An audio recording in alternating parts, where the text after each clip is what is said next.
जय श्री कृष्णा। स्वामी रामदास जी बड़े पहुंचे हुए संत थे। उनका नियम था कि वे स्नान और अपनी नित्य पूजा करने के बाद में भिक्षा मांगने के लिए जाते थे और केवल 5 घरों से ही भिक्षा लेते थे और उनका कुछ ना कुछ लेकर के ही लौटते थे।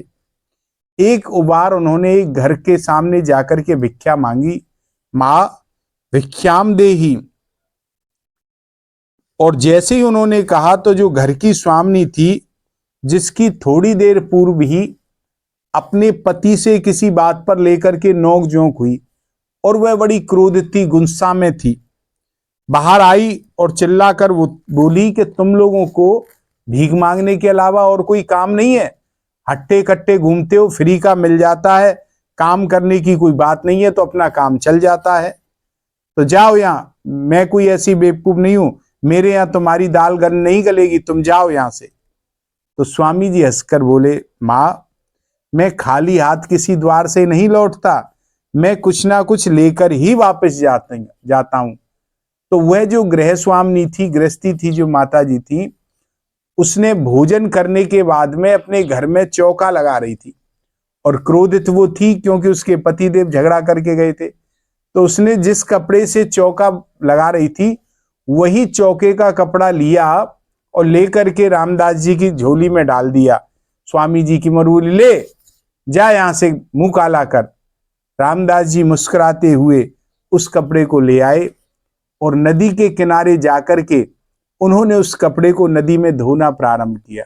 जैसे जैसे नदी में वह कपड़े को धो रहे थे, वैसे वैसे ही उस माता का हृदय भी पसीजने लगा धीरे धीरे और उसे प्रायश्चित होने लगा कि मैंने स्वामी जी का, उस संत का निरादर करके बड़ा भारी अपराध किया है, मुझे उनकी शरण में जाकर के क्षमा मांगनी चाहिए।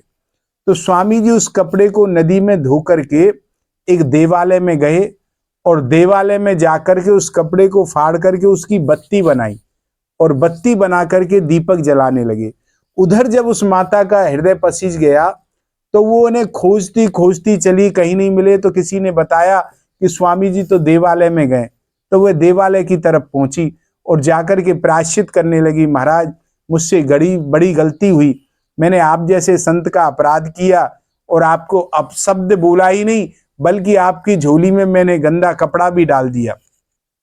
तो स्वामी जी बोले, मां आपको कोई क्षोभ करने की जरूरत नहीं है हृदय में, आपने हमारा निरादर नहीं किया है, तुमने तो हमको उचित भिक्षा दी है जो किसी ने नहीं दी। आज तुम्हारी की भिक्षा के प्रताप से ही देखो सारा देवालय है जो जगमगा रहा है, प्रकाशित हो रहा है।